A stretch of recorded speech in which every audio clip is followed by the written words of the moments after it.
CJ Roy ಸಾವಿನ ಹಿಂದೆ 108 ಅನುಮಾನಗಳೀಗ ವ್ಯಕ್ತವಾಗ್ತಾ ಇರೋದು. ಇದು ಆತ್ಮಹತ್ಯೆಯೋ ಅಥವಾ ಆಕಸ್ಮಿಕ? ಎರಡು ಆಯಾಮಗಳಲ್ಲಿ ಪೊಲೀಸರು ತನಿಖೆಯನ್ನ ಮಾಡ್ತಾ ಇದ್ದಾರೆ. ಸಿಜೆ ರಾಯ್ ಎದೆ ಸೀಳಿರುವಂತಹ ಗುಂಡು ಅವರ ಕುಟುಂಬಸ್ಥರೇನು ಎದೆಗೆ ಫೈರ್ ಮಾಡಿಕೊಂಡ್ರ ಸಿಜೆ ರಾಯ್ ಒಬ್ಬ ಮಗ ಒಬ್ಬ ಮಗಳಿರಬೇಕು. ಐಟಿ ಅಧಿಕಾರಿಗಳ ಎದುರಲ್ಲೇ ಈ ಘಟನೆ ಹೇಗಾಯ್ತು? ತಪ್ಪಿಸಕ್ಕಾಗ್ಲಿಲ್ವಾ? ಅವರ ರಕ್ಷಣೆಗೆ ಯಾರೊಬ್ಬರು ಕೂಡ ಮುಂದಾಗಲಿಲ್ವಾ? ಒಂದು ಘಟನೆ ಹಲವು ಪ್ರಶ್ನೆ, 108 ಅನುಮಾನಗಳನ್ನ ಹುಟ್ಟು ಹಾಕ್ತಾ ಇದೆ. ಯಾಕೆ ಅಂತಂದ್ರೆ ಐಟಿ ಅಧಿಕಾರಿ ಒಬ್ಬರೇ ಇರಲಿಲ್ಲ, ಅಷ್ಟೊಂದು ಜನ ಇದ್ದಂತ ಸಂದರ್ಭದಲ್ಲೂ ಕೂಡ ಅವರನ್ನ ಅದರಿಂದ ತಪ್ಪಿಸಕ್ಕಾಗಲಿಲ್ಲ.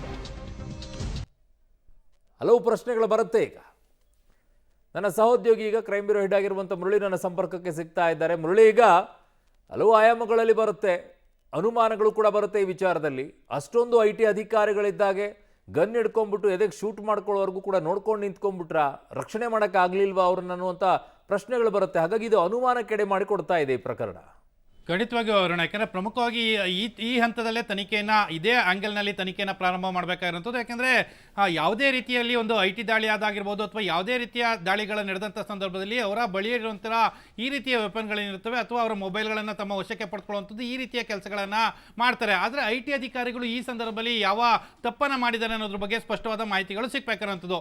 ಸದ್ಯಕ್ಕೆ ಕೇರಳದಿಂದ ಬಂದಂಥ ಟೀಮ್ ಏನಿತ್ತು, ಕಳೆದ 1 ತಿಂಗಳ ಹಿಂದೆ ಇದೇ ಕೇರಳದ ಟೀಮ್ ದಾಳಿಯನ್ನು ನಡೆಸಿರ್ತಾರೆ. ದಾಳಿಯನ್ನು ನಡೆಸಿದ ಸಂದರ್ಭದಲ್ಲಿ ಆದಾಯ ತೆರಿಗೆ ವಂಚನೆ ಅಡಿಯಲ್ಲಿ ಪ್ರಕರಣವನ್ನು ದಾಖಲು ಮಾಡ್ಕೊಂಡಿದ್ರು. ಪದೇ 2-3 ಬಾರಿ ನೋಟಿಸನ್ನು ಕೊಟ್ಟು ಸಮನ್ಸನ್ನು ಮಾಡಿ ಅವರು ವಿಚಾರಣೆಗೆ ಹಾಜರಾಗಬೇಕು ಅಂತೇಳಿ ಸಮನ್ಸನ್ನು ಮಾಡಿದ್ರು. ಸಮನ್ಸನ್ನು ಮಾಡಿದ್ರ ಜೊತೆಗೆ ಇಡಿ ಅಂದರೆ ಕೇರಳದ ಇಡಿ ಟೀಮ್ ಏನಿತ್ತು, ಅಂದರೆ ಈ ಕಾನ್ಫಿಡೆಂಟ್ ಗ್ರೂಪ್ ಏನಿರುವಂಥದ್ದು ಅದರ ಬೇಸ್ ಬಂದು ಕೇರಳದ ಬೇಸ್ ಆಗಿರುವಂಥದ್ದು. ಆ ಹಿನ್ನೆಲೆಯಲ್ಲಿ ಅಲ್ಲಿಯ ಇಡಿ ಟೀಮ್ಗೆ ಒಂದು ಮಾಹಿತಿಯನ್ನು ರೆಫರ್ ಮಾಡಿರ್ತಾರೆ. ಆದಾಯ ತೆರಿಗೆ ವಂಚನೆ ಜೊತೆಗೆ ಮನಿ ಲ್ಯಾಂಡ್ರಿಂಗ್ ಕೂಡ ಆಗ್ತಾ ಇದೆ ಅನ್ನೋದ್ರ ಬಗ್ಗೆ ಮಾಹಿತಿಗಳನ್ನು ರವಾನೆ ಮಾಡಿದರು. ಕೇರಳದ ಇಡಿ ಅವರು ಕೂಡ ಪ್ರತ್ಯೇಕವಾಗಿ PMLA ಕೇಸನ್ನು ದಾಖಲನ್ನು ಮಾಡ್ಕೊಂಡಿರ್ತಾರೆ. ಅವರು ಕೂಡ ಮುಂದಿನ ದಿನಮಾನಗಳಲ್ಲಿ ದಾಳಿಯನ್ನು ನಡೆಸುವಂಥ ಸಾಧ್ಯತೆಗಳಿತ್ತು ಅಥವಾ ಅವರನ್ನು ವಿಚಾರಣೆಗೊಳಪಡಿಸುವಂಥ ಸಾಧ್ಯತೆಗಳಿತ್ತು.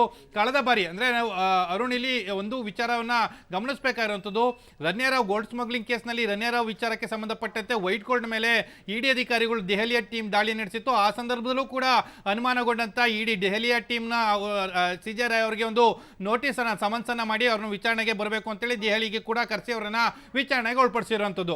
ಆದರೆ ಇವತ್ತಿನ ನಡೆದಂಥ ಘಟನಾವಳಿ ಏನಂದರೆ, ಬೆಳ್ಳಂಬೆಳಗ್ಗೆ ದಾಳಿ ನಡೆದಿರ್ತದೆ. ದಾಳಿನ ನಡೆದಂಥ ಸಂದರ್ಭದಲ್ಲಿ ಈತ ಹೊರಗಡೆ ಇದ್ರು, ಅಂದರೆ ಬೇರೊಂದು ಪ್ರದೇಶದಲ್ಲಿದ್ದರು. ಬೇರೊಂದು ಪ್ರದೇಶದಲ್ಲಿ ಇದ್ದಂಥವರು ಕಚೇರಿಗೆ ಬರುವಂಥ ಸಂದರ್ಭದಲ್ಲಿ ಅಂದರೆ ಐ ಟಿ ಅಧಿಕಾರಿಗಳು ಪದೇ ಅವರಿಗೆ ಕರೆಯನ್ನು ಮಾಡುವಂಥದ್ದು ಮತ್ತು ನಿಮ್ಮಿಂದ ಒಂದಷ್ಟು ಕ್ಲಾರಿಫಿಕೇಶನ್ಗಳು ಬೇಕು ಮತ್ತು ದಾಖಲೆಗಳು ಬೇಕು, ನೀವು ತತ್ಕ್ಷಣವೇ ಎಲ್ಲಿದ್ರು ಕೂಡ ಅಲ್ಲಿ ಬಂದು ಬರಬೇಕು, ಅಂದರೆ ಕಚೇರಿಗೆ ಬರಬೇಕು ಅಂತೇಳಿ ಒಂದು ಸೂಚನೆಯನ್ನು ಕೊಟ್ಟಿರ್ತಾರೆ. ಆ ಸೂಚನೆಯನ್ನು ಕೊಟ್ಟ ಬಳಿಕ ಅವರು ಹೊರಗಡೆ ಇದ್ದಂಥ ಪ್ರದೇಶದಿಂದ ಕಚೇರಿಗೆ ಬರ್ತಾರೆ. ಕಚೇರಿಗೆ ಬಂದ ಸಂದರ್ಭದಲ್ಲಿ ಐ ಟಿ ಅಧಿಕಾರಿಗಳ ವಶಕ್ಕೆ ಹೋಗೋದಕ್ಕಿಂತ ಮುಂಚಿತವಾಗಿ ಸಾಮಾನ್ಯವಾಗಿ ಅವರ ಮೊಬೈಲ್ ಇರ್ಬೋದು ಮತ್ತು ಅವರ ವಾಲೆಟ್ನಲ್ಲಿ ಏನೇನಿರುತ್ತೋ ಅದನ್ನೆಲ್ಲ ಕೂಡ ತಮ್ಮ ವಶಕ್ಕೆ ತೆಗೆದುಕೊಳ್ಳುತ್ತಾ ಅಷ್ಟರೊಳಗೆ ಮಾತಿನ ಚಕಮಕಿ ನಡೆದಿರುವಂಥದ್ದು. ಐ ಟಿ ಅಧಿಕಾರಿಗಳು ಮತ್ತು ಇವರ ಜೊತೆಯಲ್ಲಿ ಮಾತಿನ ಚಕಮಕಿ ನಡೆದು ಕೊನೆಗೆ ಜೇಬ್ನಲ್ಲಿದ್ದಂಥ ಪಿಸ್ತೂಲನ್ನು ತೆಗೆದುಕೊಂಡು ಎದೆ ಭಾಗಕ್ಕೆ ಶೂಟನ್ನು ಮಾಡಿಕೊಂಡು ಆತ್ಮಹತ್ಯೆಯನ್ನು ಮಾಡ್ಕೊಂಡಿದ್ದಾರೆ ಅನ್ನೋದ್ರ ಬಗ್ಗೆ ಮಾಹಿತಿಗಳು ಸಿಗ್ತಾ ಇರೋಂಥದ್ದು.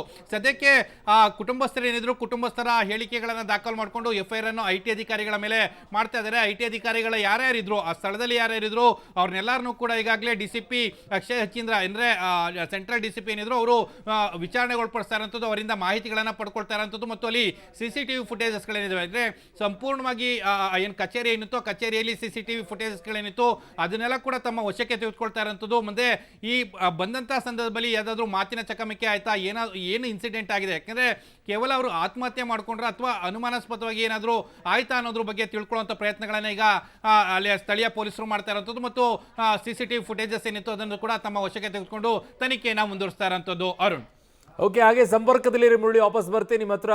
ಹಲವು ಅನುಮಾನಗಳಿಗೆ ಎಡೆ ಮಾಡಿಕೊಡ್ತಾ ಇದೆ ಈ ಬೆಳವಣಿಗೆ.